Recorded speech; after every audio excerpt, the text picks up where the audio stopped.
ओम नमः शिवाय। हर हर महादेव। मार्कंडे जी कहते हैं, जिन्होंने पिता की आज्ञा से समस्त राज्य को वस्त्र में लगे हुए तिनके के समान त्याग दिया और अनुपम धर्म का ही संबल लेकर भयंकर वन को प्रस्थान किया, मुझे वनवास दे दिया गया। और ये समाचार सुनकर बलवान होते हुए भी जिनके मन में क्रोध आदि विकार नहीं उत्पन्न हुए, वे विभीषण को पीड़ा दूर करने वाले श्री राम नाम से प्रसिद्ध भगवान विष्णु आप लोगों की रक्षा करें।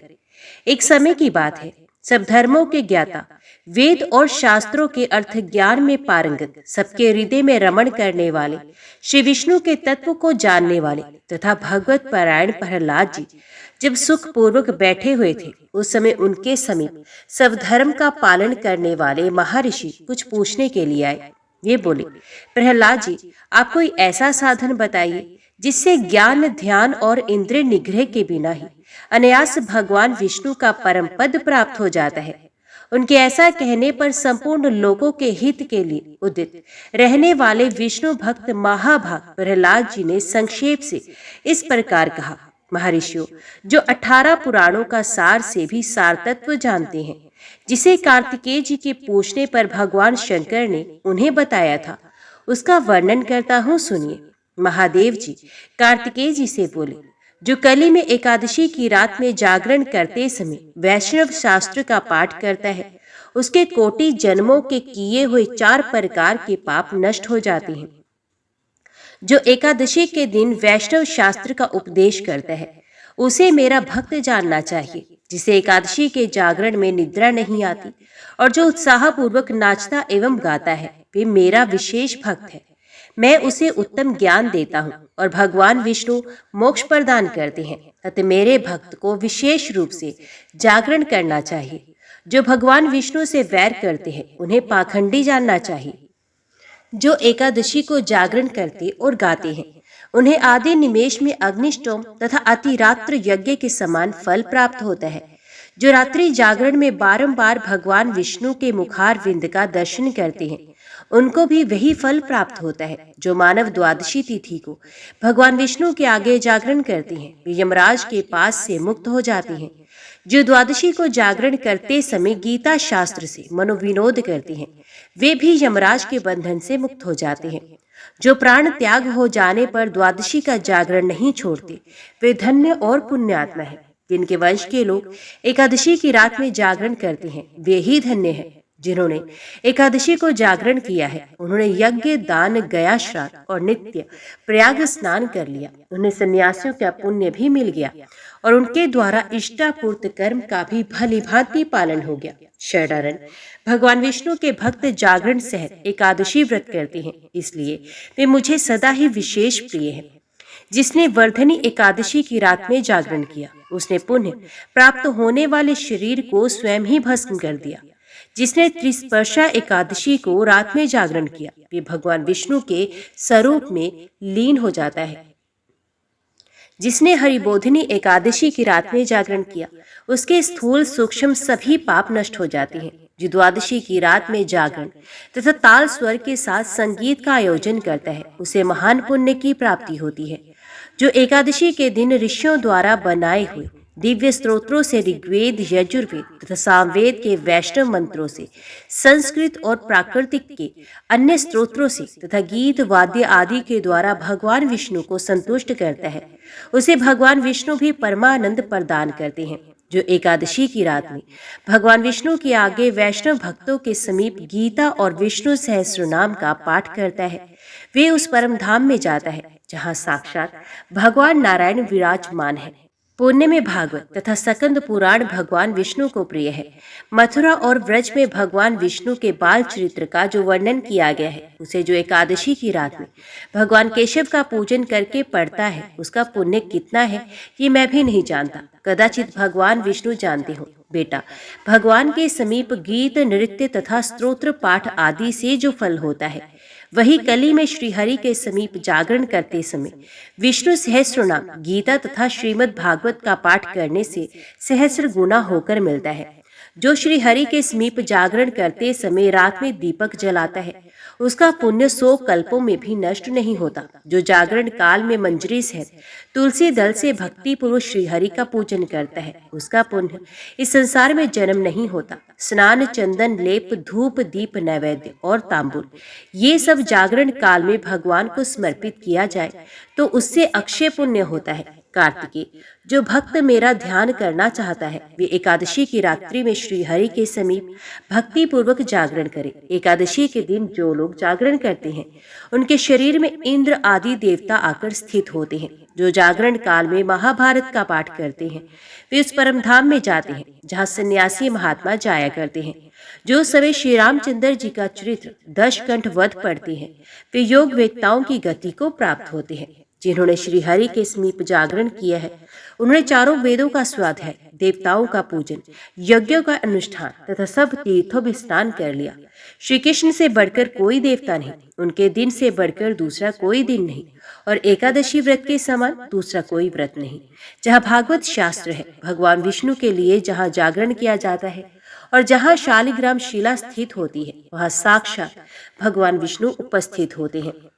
एक समय देवऋषि नारद जी ने महर्षियों से इस प्रकार कहा, द्वारका की यात्रा करने वाले श्रद्धालु मनुष्यों को चाहिए कि पहले दिन तेल उपटन लगाकर स्नान करके वैष्णवों का पूजन करे और अपनी शक्ति के अनुसार उन्हें भोजन कराए। तदंतर भावना द्वारा भगवान महाविष्णु से आज्ञा लेकर पकवानन भोजन करे और प्रसन्नता पूर्वक द्वारका तथा श्री कृष्ण का चिंतन करते हुए रात में पृथ्वी पर शयन करे। प्रातः काल पवित्र हो स्नान करके जगदीश्वर की पूजा, परिक्रमा और नमस्कार करे। तत्पश्चात महाविष्णु की आज्ञा लेकर कुल के बड़े बूढ़े पुरुषों, ब्राह्मणों तथा वैष्णव जनों से मिले, गंध और तांबुल से उनका अर्चन करे और उनके आगे महान उत्सव मनाए। तदंतर गाने बजाने और स्तुति पाठ के द्वारा द्वारकापुरी के लिए प्रसन्नता पूर्वक यात्रा प्रारंभ करे। द्वारका जाने वाले पुरुष को शांत, जितेंद्रिय, पवित्र, ब्रह्मचारी तथा भूमिशायी होना चाहिए। मार्ग में एकाग्रचित होकर विष्णु सहस्रनाम आदि स्तोत्र, पुराण पाठ और वैदिक सूक्तों का पठन करना चाहिए। स्वयं प्रसन्न रहकर दूसरों से सदा प्रिय वचन बोले, सबको सम्मान दे, दूसरों की थकावट दूर करने का प्रयत्न करे। द्वारका जाने वाले वृद्ध और असमर्थ पुरुषों को जल दे दें, उन्हें सुखपूर्वक ठहरने की व्यवस्था करें और उन्हें सवारी भी दिलाने की चेष्टा करें। मन में दया भाव रखते हुए उनकी सेवा करें। अपने पास धन हो तो मनुष्य उन यात्रियों को अन्न और वस्त्र आदि भी दे। भगवान श्री कृष्ण की प्रसन्नता के लिए ये सब कुछ करें, इससे महान पुण्य की प्राप्ति होती है। उस समय अपनी शक्ति के अनुसार थोड़ा सा भी दिया जाए तो वे कोटि गुना होकर मिलता है। जो भक्ति भाव से मार्ग में श्री कृष्ण की प्रीति के लिए यात्री को एक ग्रास अन्न भी देता है, उसके द्वारा मानो 7 द्वीपों वाली पृथ्वी दे दी गई। उसके पुण्य का कभी अंत नहीं होता। द्वारका के क्षेत्र में श्री कृष्ण के समीप एक ब्राह्मण को भोजन कराने पर 10 राजसूय यज्ञ का फल मिलता है। जिन्होंने द्वारका जाने वाले यात्रियों को अन्नदान किया है उन्होंने लाखों बार गया श्राद्ध कर लिया। अपने पास विभव हो तो जूता, खड़ाऊ, छाता, कंबल, अन्न, जल, वस्त्र तथा पात्र दान करे। महाविष्णु की प्रसन्नता के लिए जो कुछ भी दान किया जाता है वे सब मनोरथों की सिद्धि करने वाला होता है। मनस्वी पुरुषों को आदर पूर्वक भगवान विष्णु की आराधना करनी चाहिए। तीर्थयात्री को पराई निंदा कदापि नहीं करनी चाहिए। जिसके हाथ, पैर और मन भलीभांति वश में होते हैं उसी को उत्तम यश की प्राप्ति होती है और उसे ही तीर्थ का निश्चित फल प्राप्त होता है। यात्री के पास धन हो तो वे दूसरे का अन्न और दूसरे की रसोई अवश्य त्याग दे। धन ना होने पर भोजन मात्र दूसरों से ले लिया जाए तो उसमें कोई दोष नहीं। द्वारका के मार्ग पर चलने वाले मनुष्यों को परस्पर भक्ति भाव बढ़ाने वाली भगवान विष्णु की कथा सुननी चाहिए और प्रसन्नता पूर्वक श्री हरि के नामों का कीर्तन करना चाहिए। वैदिक मंत्रों का जप करना भी उचित है। आगमोक्त और पूर्णानुक्त स्तोत्र भगवान की अत्यंत प्रसन्नता बढ़ाने वाले होते हैं, अतः उनका भी पाठ करना चाहिए। नारद जी के इस प्रकार कहने पर सब महर्षि बड़े प्रसन्न हुए। उन्होंने भगवान श्री कृष्ण के मार्ग पर जाते समय सब कुछ उसी प्रकार किया। कोई भगवान विष्णु की लोक विख्यात कथाएं सुनते थे जिनके श्रवण करने मात्र से भगवान हृदय में आकर बस जाते हैं। कुछ महर्षि महान पुण्यदायक तथा कली में सबको पवित्र करने वाले भगवान नामों नामों का कीर्तन करते थे। कुछ मुनियों ने दिव्य पुराण संहिता का पाठ किया, जो भगवान विष्णु की मंगलमय महिमा को प्रकाशित करती है। भगवान के जो सद्गुण हैं, उन्होंने पूर्व काल में लीला अवतार धारण करके जो प्राकरण पूर्ण लीलाएं की हैं, उन्हीं को कुछ लोग प्रसन्नता पूर्वक सुनते हैं। कुछ मंगल में महात्मा पुरुष आनंद में मगन हो नेत्रों से प्रेम अश्रु बहाते हुए बड़ी भक्ति से भगवान वासुदेव की लीला कथा सुनाया करते थे। कुछ लोग प्राचीन मुनियों द्वारा वर्णित भगवत चित्रों का गान करते थे। दूसरे महात्मा आदि अंत रहत देवेश्वर भगवान विष्णु का भक्ति भाव से चिंतन ही करते रहते थे। कुछ मुनि मन और इंद्रियों को संयम में रखकर बड़ी प्रसन्नता के साथ भगवान के वैदिक, पौराणिक तथा वैष्णव शास्त्रोक्त स्तोत्रों का पाठ करते थे। दूसरे महर्षि भगवान के पापाहारी नामों का कीर्तन करते थे। कोई शतनाम, कोई सहस्रनाम और कोई लक्ष नाम जपते थे। कुछ मुनि प्रसन्न होकर लौकिक भाषा में गाए हुए हरिनामों का गान करते थे। कुछ लोग अपने शरीर की सुध भूलकर सब और भगवान के सुंदर रूपों का साक्षात्कार करते थे। वे जो कुछ देखते और जो कुछ सुनते, वे सब उन्हें चतुर्भुज विष्णु रूप प्रतीत होता था। कोई गाने बजाने और करताल की ध्वनि के साथ उत्सव करते चलते थे। कोई गाते, कोई नाचते और कोई नृत्य एवं ताल के अनुसार बाजे बजाते थे। सब लोग एक साथ मिलकर एक स्वर से हरिनाम की गर्जना करते थे। परमानंद में निमग्न होकर वे परस्पर हंसते थे। गीत और नृत्य के साथ श्री हरि का उत्सव मनाते थे और भगवान विष्णु में मन लगाकर वैष्णव मंत्रों का जप करते थे। ऐसे महात्माओं को देखकर पापी भी शुद्ध हो जाता था। जिसे ऐसे वैष्णव महात्माओं का दर्शन होता है, उससे बढ़कर धन्य पुरुष तीनों लोकों में कोई नहीं। द्वारका के मार्ग में नृत्य और कीर्तन करके प्रसन्न होने वाले सभी पुरुषों को उनके चरणों में लगे हुए धूलिकणों की संख्या के बराबर अश्वमेध यज्ञों का फल प्राप्त होता है। द्वारका के यात्री को पग पग पर उसकी पग धूलि की संख्या के अनुसार सहस्रों यज्ञों का पुण्य प्राप्त होता है। द्वारकापुरी अपनी प्रभा से बाहर के गाढ़ अंधकार का नाश कर देती है और भक्तों को भय नाश परमानंदमय पद प्रदान करती है। पुण्य को बढ़ाने वाली द्वारकापुरी अपनी गरण चुन्नी, ध्वजा पताकाओं तथा दिव्य पुण्य प्रकाश से गिरिराज के समान शोभा पाती है। पूर्वोक्त तीर्थ यात्री महर्षियों ने द्वारकापुरी में दूर से ही चक्र विभूषित श्री कृष्ण मंदिर का दर्शन करके छाता और खड़ाऊ त्याग कर साष्टांग प्रणाम किया। वे दंड की भांति पृथ्वी पर लौट गए। उनकी भक्ति बहुत बढ़ गई और वे बार बार धरती पर लौटने लगे। कोई जय जयकार करता तो कोई नमस्कार के साथ हरिनाम की गर्जना करने लगे। दूसरे लोग परमानंद में निमग्न हो स्तुति सुनाने लगे। सभी महर्षि तथा वहां प्रकट हुए सभी तीर्थ आनंद के आंसू बहाते हुए प्रेम गदगद वाणी में भगवान की स्तुति करने लगे। उन सबको देखकर नारद जी ने कहा, तुमने सहस्रों जन्मों में सहस्रों पुण्य पुंजों की राशि संचित कर रखी थी, जिससे आज तुम्हें भगवान श्री कृष्ण के मंदिर का दर्शन हुआ है। भगवान श्री कृष्ण का दर्शन, द्वारका जाने की बुद्धि और महादेव जी में दृढ़ भक्ति, ये सब थोड़ी तपस्या के फल नहीं है। ये पूर्वज धन्य है जिनके वंशज श्री कृष्ण दर्शन के लिए उत्सव पूर्वक द्वारका की यात्रा करते हैं और वहां पहुंचकर अपने इष्ट देव श्री हरि का दर्शन पाते हैं। सब मुनि लोग देखें, ये द्वारकापुरी तीनों लोकों में सुशोभित होती है। श्री कृष्ण प्रिया द्वारका इस पृथ्वी की कीर्ति है, जहाँ गोमती, रुक्मिणी देवी तथा स्वयं भगवान श्री कृष्ण विराज रहे हैं, जिसके संबंध में ये पृथ्वी स्वर्ग से भी अधिक शोभा पाती है। ये पवित्र द्वारकापुरी अपने दिव्य तेज से सुशोभित है। नारद जी का ये वचन सुनकर और द्वारका के महात्म्य को अपनी आंखों से देखकर ऋषि और देवता आगे चले। वे सब और गीत, वाद्य, नृत्य और पताका आदि के द्वारा उत्सव मनाते हुए नाना प्रकार के स्तोत्र पढ़कर द्वारका प्रिय श्री कृष्ण की स्तुति कर रहे थे। हरिनाम के उच्च घोष के साथ उनकी गर्जना सुनकर प्रसन्न हुए नारद जी ने उन सबका एक व्यूह बनाया। इस प्रकार आगे बढ़ते हुए वे सब लोग गोमती के तट पर आए। सबने गोमती को प्रणाम किया और गोमती की महिमा देखकर नारद जी ने कहा, यही वे गोमती देवी हैं जिनकी तीनों लोकों में ख्याति है। इनके जल में किया हुआ एक बार का स्नान ब्रह्म विद्या से स्पर्धा रखता है। गोमती ब्रह्म ज्ञान के समान है। ये सब तीर्थों में उत्तम है। मनुष्य ब्रह्म ज्ञान से मुक्त होते हैं और वे ब्रह्म ज्ञान गोमती में स्नान करने से सुलभ होता है, अथवा श्री कृष्ण के समीप गोमती में स्नान करने मात्र से सबकी मुक्ति हो जाती है। ऐसा कहकर नारद जी ने हरिप्रिया द्वारका को प्रणाम किया और इस प्रकार कहा, द्वारकी, ये सब ऋषि और महर्षि तुम्हें बार बार प्रणाम करते हैं। इन सबको देखो, ये सब गान, वाद्य और नृत्य के द्वारा प्रसन्न होकर श्री हरि नाम का कीर्तन कर रहे हैं। देवी, तुम सबसे श्रेष्ठ हो, क्योंकि साक्षात भगवान विष्णु तुम्हारा कभी त्याग नहीं करते। हमें देवेश्वर श्री कृष्ण का दर्शन कराओ। उनके ऐसा कहने पर द्वारका देवी प्रत्यक्ष प्रकट हुई और हर्ष से विवल होकर बोली, देवताओं, देखो देखो, ये भगवान द्वारकानाथ विराज रहे हैं। उस समय देवताओं ने पश्चिमाभिमुख श्री कृष्ण का दर्शन करके उन्हें प्रणाम किया और प्रसन्न होकर गीत वाद्य तथा नृत्य किया। जय जयकार और नमस्कार शब्द के साथ हरिनाम की गर्जना की। बारंबार श्री कृष्ण का दर्शन करके सबने भक्ति भाव से अनेक बार उठ उठकर साष्टांग प्रणाम किया और हरे कृष्णा जय कृष्ण ऐसा कहा। श्री कृष्ण के दर्शन से उन सब सिद्धों को उत्तम सिद्धि प्राप्त हुई।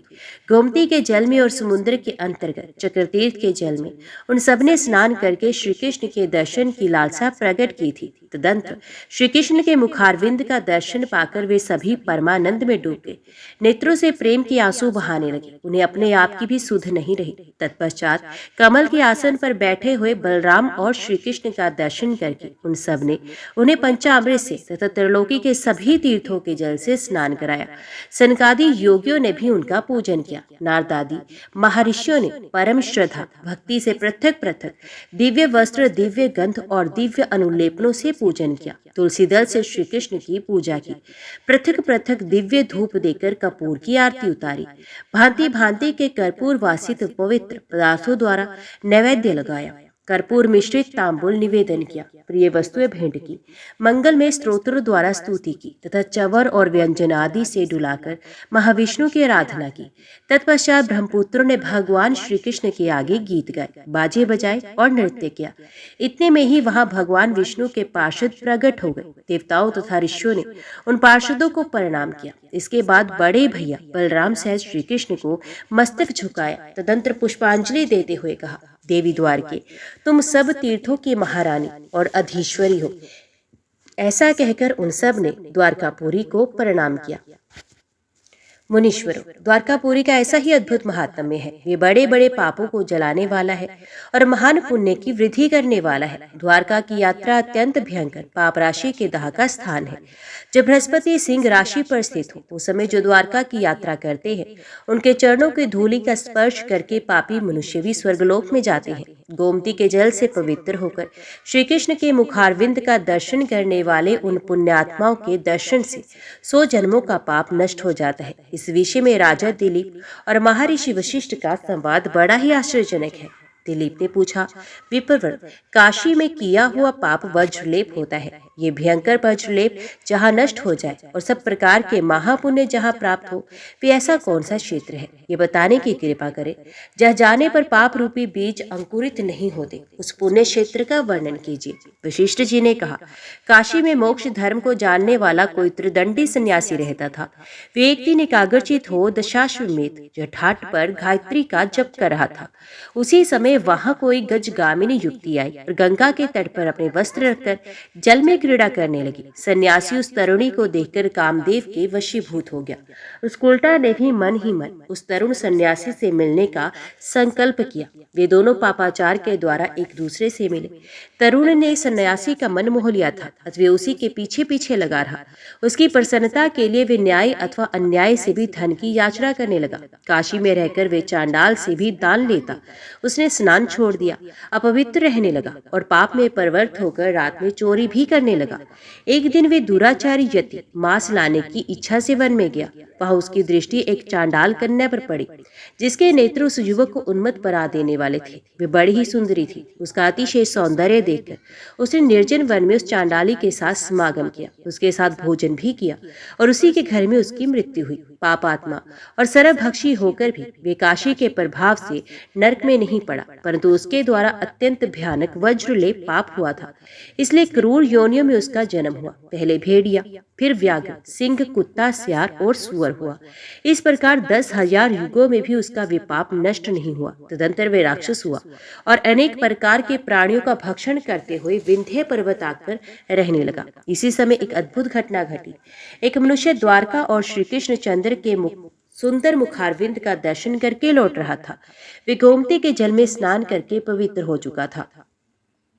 धीरे धीरे जब वो विंध्याचल पर आया तो वे क्रूर कर्मी राक्षस उसे खाने के लिए उसके पास गया, परंतु वे तीर्थ यात्री तनिक भी भयभीत न हुआ। उसके दर्शन मात्र से राक्षस का भयंकर वज्रलेप पाप क्षण भर में जलकर भस्म हो गया और वे पुण्य के प्रकाश से शोभा पाने लगा। तदंतर उसने उस पथिक के चरणों में श्रद्धा पूर्वक प्रणाम किया और विस्मित होकर कहा, आहो, आपके दर्शन मात्र से मेरा ये भयंकर राक्षस भाव नष्ट हो गया है और मुझे उत्तम सिद्धि प्राप्त हुई। भद्रपुरुष, आप यहाँ से आए हैं और आपका ऐसा क्या प्रभाव है? राक्षस की ये बात सुनकर यात्री ने प्रसन्नचित होकर कहा, राक्षस, मैं द्वारकापुरी का दर्शन करके आया हूँ। मुझ में वज्रलेप जैसे पाप को हर लेने वाला प्रभाव भगवान श्री कृष्ण के दर्शन से प्रकट हुआ है। उसके ऐसा कहने पर राक्षस ने भक्ति भाव से उसे प्रणाम किया और उसकी परिक्रमा करके वे द्वारकापुरी को चला गया। वह गोमती के जल में अपना शरीर त्याग कर उसने वैकुंठ धाम प्राप्त किया। उस समय देवेश्वर तथा गंधर्वगण फूलों की वर्षा करते हुए उसकी स्तुति कर रहे थे। वशिष्ठ जी के मुख से ये कथा सुनकर राजा दिलीप का चित्त प्रसन्न हो गया। वे देवादिदेव भगवान श्री कृष्ण की द्वारकापुरी का दर्शन करने के लिए गए और आदर पूर्वक देव मंदिर में श्री कृष्ण का दर्शन करके परम सिद्धि को प्राप्त हुए। ब्रह्मा और शिव आदि भी जिनके चरणार विंदों की वंदना करते हैं, वे भगवान श्री कृष्ण जहाँ निवास करते हैं, वे द्वारकापुरी सब कुछ देने वाले तथा सर्वज्ञ है। द्वारका के प्रभाव से कीट पतंग पशु पक्षी तथा सर्प आदि योनियों में पड़े हुए समस्त पापी भी मुक्त हो जाते हैं। फिर जो प्रतिदिन द्वारका में रहते और जितेंद्रिय होकर भगवान श्री कृष्ण की सेवा में उत्साह पूर्वक लगे होते हैं, उन मनुष्यों की मुक्ति के विषय में क्या कहना। द्वारका में रहने वाले समस्त प्राणियों को जो गति प्राप्त होती है, वे उद्धव वृता मुनियों को भी दुर्लभ है। द्वारका सब क्षेत्रों और तीर्थों से उत्तम कही गई। द्वारका में जो होम जप दान और तप किए जाते हैं, वे सब भगवान श्री कृष्ण के समीप कोटि गुना एवं अक्षय होते हैं। जो द्वारका वासी श्रेष्ठ पुरुषों की निंदा करते हैं, वे श्री कृष्ण की कृपा से वंचित हो दुख के घोर समुद्र में गिरते हैं। अतः द्वारकावासी मनुष्य सदा सबके लिए पूजनीय है। द्वारका में दी हुई अणुमात्र वस्तु भी अक्षय फल देने वाली होती है। जो मनुष्य द्वारका में अन्नदान करता है, उसके दान जनित उत्तम फल का वर्णन करने में ब्रह्मा विष्णु और शिव भी समर्थ नहीं। ब्राह्मण क्षत्रिय वैश्य शूद्र अंत्यज तथा स्त्री जो भी द्वारका में भक्ति पूर्वक निवास करते हैं, वे विष्णु लोक में प्रतिष्ठित होते हैं। द्वारका वासी का दर्शन और स्पर्श करके भी मनुष्य बड़े बड़े पापों से मुक्त हो स्वर्गलोक में निवास करते हैं। द्वारका का महात्म्य सबसे श्रेष्ठ है। वहाँ की पवित्र धूलि भी पापियों को मोक्ष देने वाली है। जिस दिन बृहस्पति सिंह राशि पर आते हैं, उस तिथि को द्वारका में कुशाव्रत से लेकर गोमती समुद्र संगम तक कहीं भी गोमती में किया हुआ स्नान 12 गोदावरी स्नान के समान फल देने वाला है। जो दूसरे को भी द्वारका भेजता है, वे सब पापों से मुक्त हो जाता है। द्वारका जाओ, द्वारका जाओ, ऐसा कहकर जो वहां जाने के लिए प्रेरणा करता है, उसके दर्शन से ही मनुष्य पाप मुक्त हो जाते हैं। जो मनुष्य द्वारका की ओर मुंह करके द्वारका द्वारका का कीर्तन करता है, वे भगवान श्री कृष्ण की कृपा से निश्चय ही मोक्ष का भागी होता है। द्वारका पुण्य में गोमती, रुक्मणी देवी तथा भगवान श्री कृष्ण का जो लोग प्रतिदिन स्मरण करते हैं, वे द्वारका के पुण्य फल के भागी होते हैं। जो सहस्र योजन दूर रहकर भी अपनी बुद्धि में ऐसा विचार लाता है कि मैं द्वारका जाऊंगा और द्वारका नाथ जी का दर्शन करूंगा, उसका मुंह देखने से भी महापातकी मनुष्य भी मुक्त हो जाते हैं। समस्त लोगों को पवित्र करने वाले श्री कृष्ण भक्त धन्य हैं, समस्त लोगों के लिए वंदनीय है। भगवान श्री कृष्ण के दर्शन से जो पुण्य होता है, उसका वर्णन सर्वज्ञ विद्वान तथा शेषनाग भी नहीं कर सकते। श्री कृष्ण दर्शन के पुण्य फल का कभी अंत नहीं होता। इस लोक में जो बड़े बड़े पापी हैं, वे भी द्वारका में भगवान श्री कृष्ण का दर्शन करके सब पापों से मुक्त हो जाते हैं। जिन भगवान श्री कृष्ण के सामीप्य से गोमती का जल भी ब्रह्म विद्या से स्पर्धा रखता है, स्नान मात्र से ही बड़े बड़े पापों को भस्म कर डालता है। जिनके क्षेत्र की चक्र चिन्हित शिलाएं भी सबको मोक्ष देने वाली है। मगध आदि देशों में भी पूजित होने पर जहाँ की चक्र चिन्हित शिलाएं मुक्ति देती हैं। जिनके क्षेत्र की पवित्र धूलि सब पापियों को मोक्ष देने में समर्थ है तथा जिनके क्षेत्र में जाने के लिए विचार करना भी पापों का नाश कर देता है, उन्हीं भगवान श्री कृष्ण और उनकी पूरी द्वारका के दर्शन से पाप नष्ट होता है। ऐसा कहने से उनकी क्या स्तुति होती है। द्वारका जाते हुए जो मनुष्य श्री कृष्ण दर्शन की महिमा का वर्णन करता है, उसके पुण्य की संख्या बताना शेषनाग जैसे विद्वानों के लिए भी असंभव है। जहाँ श्री कृष्ण दर्शन की महिमा बताने से भी पाप नष्ट हो जाता है, वहाँ साक्षात श्री कृष्ण के दर्शन से कितना पुण्य होता है, इसकी गणना कौन करेगा। संसार में वे मनुष्य धन्य है जो हर्ष उल्लास में भरकर भगवान श्री कृष्ण का दर्शन करते हैं। जब दर्शन की ऐसी महिमा है, तब उनके स्पर्श से तथा दुग्ध आदि के द्वारा उनके स्नान पूजन आदि करने से पुण्य होता है, उसे कौन बता सकता है। रात के चौथे पहर में दुग्ध का स्नान उत्तम है। पूजा, आरती, नैवेद्य, तांबूल, नमस्कार, गीत, वाद्य और नृत्य ये कृष्ण को प्रिय है। जो एकादशी को भगवान श्री कृष्ण की प्रीति के लिए गीत और नृत्य करते हैं, वे भगवान श्री कृष्ण के प्रिय भक्त हैं। जो भलीभांति पूजित होने पर भी श्री कृष्ण की झांकी करते हैं, वे महान पुण्य को प्राप्त होते हैं। श्री कृष्ण की महापूजा करने वाले को अनंत पुण्य होता है। संसार में वे मनुष्य धन्य है जो सदा श्री कृष्ण देव का दर्शन, स्पर्श, पूजन, स्तुति और नमस्कार करते हैं। जो मनुष्य द्वारका में कष्ट या प्रस्तर की प्रतिमा स्थापित करता है, उसने मानो तीनों लोकों की स्थापना कर ली। वे भगवान विष्णु के समान होता है और तीनों लोकों का साम्राज्य प्राप्त करता है। जो मन ही मन द्वारका का जाने का भावना करता है, उनके 10,000 जन्मों के संचित पूर्व पाप नष्ट हो जाते हैं।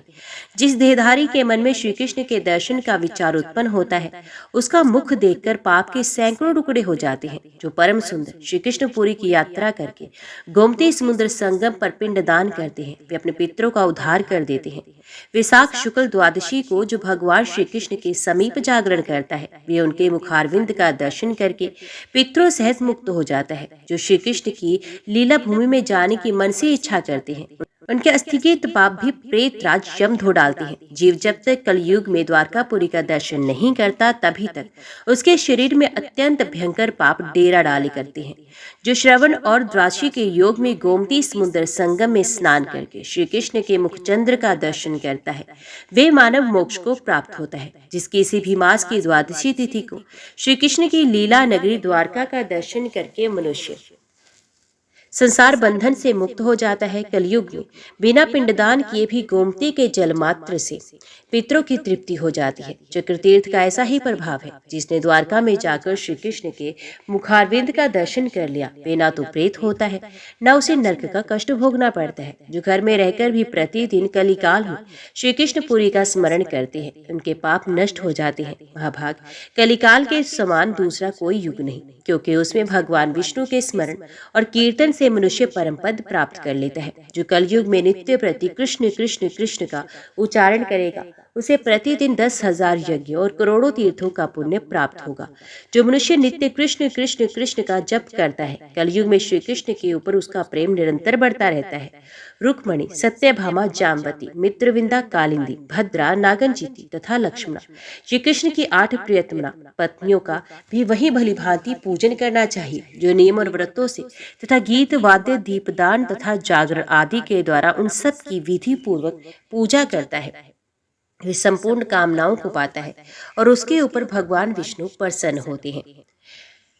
जो कली में प्रतिदिन जागते और सोते समय कृष्ण कृष्ण कृष्ण का कीर्तन करता है, वे श्री कृष्ण स्वरूप हो जाता है। चंद्रमा में उष्णता नहीं होती, अग्नि में शीतलता नहीं होती तथा एकादशी को उपवास करने वाले वैष्णव भक्तों में पाप नहीं होता।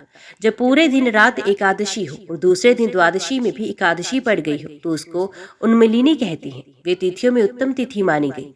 जो मंजुली के दिन रात्रि में जागरण करता है, उन्हें आधे मुहूर्त में 10,000 यज्ञों का पुण्य होता है। यदि संपूर्ण दिन रात द्वादशी होकर दूसरे दिन त्रयोदशी में भी द्वादशी बढ़ गई हो, तो उसे मंजुली कहती हैं। वे कलयुग में अत्यंत दुर्लभ है।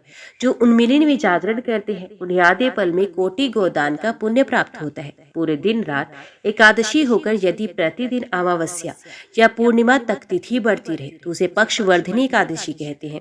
उस एकादशी को जो जागरण करता है, उन्हें चौथाई पल में ही कोटि गोदान का फल मिलता है। घर में भी एकादशी करने वालों के लिए ये फल बताया गया। फिर जो भगवान विष्णु के समीप व्रत और जागरण करते हैं, उनके लिए तो कहना क्या। कलयुग आने पर द्वारका में जो इस व्रत का अनुष्ठान करते हैं, उन्हें कोटि गुना फल होता है। द्वारका में एक चक्र से चिन्हित शिला की सुदर्शन संज्ञा है। सुदर्शन शिला का पूजन करने पर वे मोक्ष रूप फल देने वाली होती है। जिस शिला पर 2 चक्र के चिन्ह हो, वे लक्ष्मी नारायण का स्वरूप है। वे लक्ष्मी नारायण भोग और मोक्ष दोनों फलों को देने वाले हैं। 3 चक्र से चिन्हित शिला का नाम अच्युत है। अच्युत जी इंद्र पद देने वाले हैं। 4 चक्रों से चिन्हित शिला को जनार्दन कहते हैं। जनार्दन जी शत्रुनाशक तथा लक्ष्मीप्रद है। 5 चिन्हों से चिन्ह शिला की वसुदेव संख्या है। वासुदेव जी जन्म मृत्यु और जरा का नाश करने वाले हैं। 6 चिन्हों से युक्त शिलाखंड को प्रद्युम्न कहते हैं। वे उपासक को धन और कांति देते हैं। 7 चिन्हों से युक्त होने पर उसकी बलदेव संज्ञा होती है। बलदेव जी गोत्र और कीर्ति बढ़ाने वाले हैं। 8 चिन्हों से युक्त शिलाखंड पुरुषोत्तम है।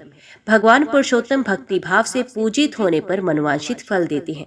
9 चिन्ह से युक्त होने पर उसे नवव्यूह कहते हैं। ये देवताओं के लिए भी दुर्लभ है। नवव्यूह भी सब कुछ दे सकते हैं। 10 चिन्हों से युक्त शिलाखंड को 10 अवतार संज्ञा है। उसे राज्य की प्राप्ति होती है। 11 चिन्हों से युक्त शिलाखंड अनिरुद्ध है, जो ऐश्वर्य प्रदान करता है। 12 चक्रों से युक्त शिला को द्वादशात्मा कहते हैं। वे निर्वाण प्रदान करती है। इसे अधिक चिन्ह होने पर अनंत संज्ञा होती है। भगवान अनंत भोग और मोक्ष प्रदान करते हैं। श्री कृष्ण के चक्र से चिन्हित जो कोई भी परस्तर वहां उपलब्ध होते हैं, उनके स्पर्श मात्र से मनुष्य सब पापों से मुक्त हो जाता है। मन, वाणी और क्रिया द्वारा किए हुए जितने भी ब्रह्मत्यादि पाप हैं, वे सब चक्र चिन्हित शिला के पूजन से नष्ट हो जाते हैं। जो 1 वर्ष तक चक्र शिला के पूजा, दर्शन और स्पर्श करते हैं, वे पापी रहे हो तो भी अविनाशी विष्णु में प्रवेश करते हैं। मृत्यु काल प्राप्त होने पर जब अपने वक्ष पर चक्र चिन्हित शिला धारण करता है, वे परम गति को प्राप्त होता है। गोमती चक्र चिन्हित शिला यदि छाती पर रखी हो तो यमराज के दूत भय के मारे समीप नहीं आते और वे मनुष्य वैकुंठ लोक में जाता है। भगवान श्री कृष्ण की बाल लीलाओं, गोकुल में की हुई क्रीड़ाओं, गोपीजनों के साथ की हुई क्रीड़ाओं तथा श्री कृष्ण अवतार की अनन्य लीलाओं को भी बार बार सुनना चाहिए। उत्कंठित होकर नृत्य और गान करना चाहिए तथा कमल नयन श्री कृष्ण के मुखारबिंद का बार बार दर्शन करना चाहिए। बहुत से यज्ञों का अनुष्ठान करने से जो फल मिलता है, उसको मनुष्य श्री कृष्ण के समीप आधे दिन में प्राप्त कर लेता है। भगवान श्री कृष्ण में मन लगाकर मनुष्य जिस फल को पाता है, उसका 1000वां अंश भी दूसरे किसी कर्म से नहीं पा सकता।